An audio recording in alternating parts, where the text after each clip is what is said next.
Hi, Dav here, and today we have a new episode in the art session series. And today we'll be doing an overview of a recent sketch. It's kind of a quick painting. No colors, it's all in grayscale, but for this specific session or sketch, my process wasn't as forward. Like I was sort of doing like a line sketch in the beginning, and then I went for some value sort of strokes in the bottom.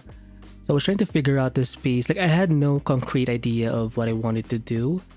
So for this piece, it was a lot more imaginative. The only thing I had as a reference was like a side profile of some kind of character in like some traditional clothing. So I wanted to capture that sort of like big sleeves.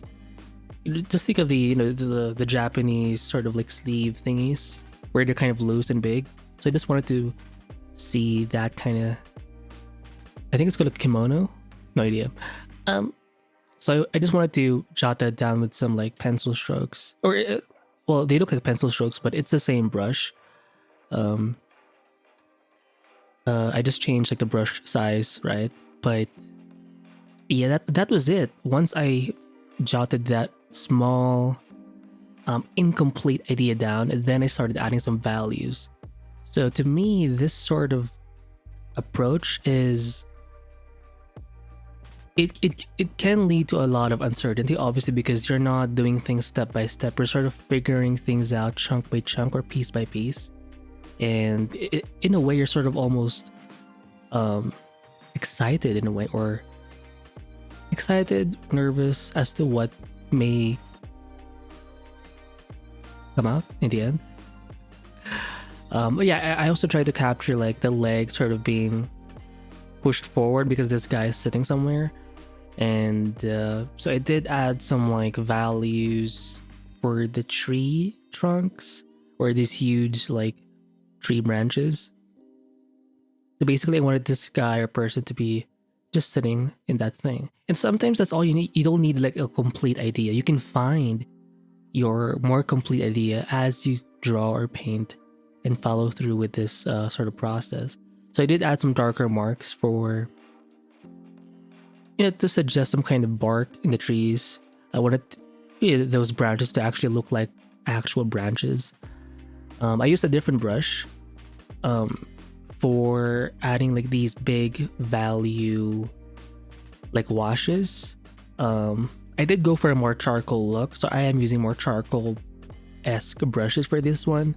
So there is some brush variety, but it's not too much. I think I used at maximum like 3 brushes for this specific piece.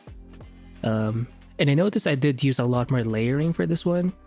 This wasn't the intention, but sometimes you just have to follow your gut. And for me, I just felt like I needed to work on this piece a little more for some reason.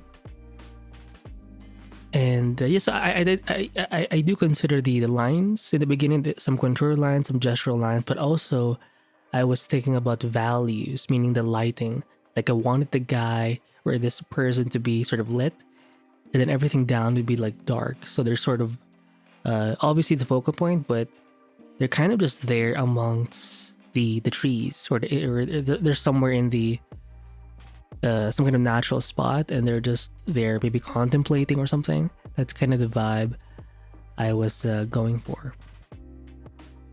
And you'll notice for a huge chunk of this piece, the top part of the body wasn't even like worked on. It was very like suggestive. I did erase some parts of the gray or add some white for like, it's basically a big set of blobs for the top of the body and the back. I just knew something had to be like white in that space. So sometimes, again, that's all you need. You don't need like a full idea. Just add, if you have like one small idea, and you feel like that's something that you want to pursue, then just do that thing. For me, it was just adding that white blob in that area to sort of like suggest that somewhere in this area, the silhouette is going to be, of the body is going to be there. And now, again, it's not always going to be like a clean process. It's going to be messy. You're going to have, or may have to, use a lot of layers. But I think what you get in the end is something that may just be worth it, right? And for the erase brush, I could have selected the white from the background to erase, which is kind of my usual thing, but because most of the white in the background is kind of disappearing, I decided to, and because I use a lot of layers, I do use the erase tool a lot more to sort of erase stuff. No shit. It's just that, you know, most people don't do what I do, where you just select the white from the background to paint the white in. In a way, that's my form of erasing. But again, it only really works when your whole canvas is like white. It's kind of hard to do when you have multiple like values and colors. And eventually, even though I only had like one hand in mind, I eventually added like another hand. And then I believe I added like a bird as well, like a hummingbird. I had no idea how to draw hummingbirds, but I just felt like I needed to draw a bird. I thought of that once I added the head, because I felt like the head ought to look down on the hand.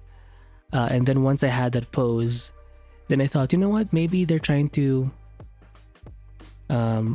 read, and then it went from like reading something to sort of protecting something, because the hand, I changed, I believe, the position of the hands or fingers a bit, so it felt like they were covering or shielding like this something, and that something that came to mind, I thought, you know what, I'm gonna make it a bird, a small bird, birdie bird, and that's kind of how I found the idea.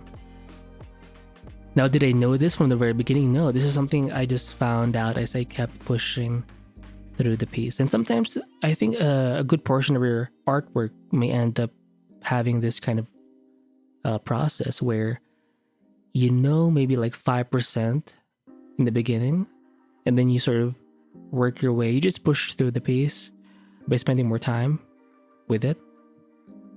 And eventually just sort of like one thing leads to another, and you sort of eventually figure out this whole sort of storyline, narrative composition. And I think that I was supposed to make the head just a normal head, but I did like the silhouette of like the hair. I made some initial gestural lines in the beginning by like adding some kind of something in the back.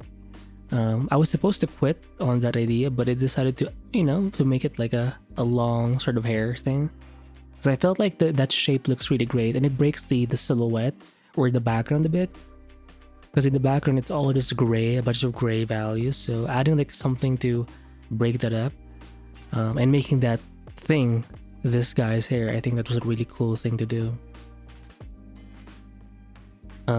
So all in all, I think this whole session lasted like 30, almost 40 minutes. But you know, I think it's a good sketch / quick painting.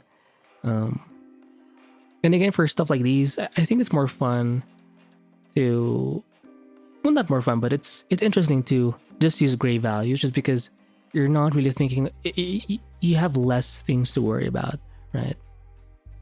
Because when you're thinking of gray values, it's really just like lighting that you have to think about and work on. You can always add colors afterward anyway. Yeah, that's it for this overview. Hopefully you enjoyed, and I'll see you in the next one. Bye.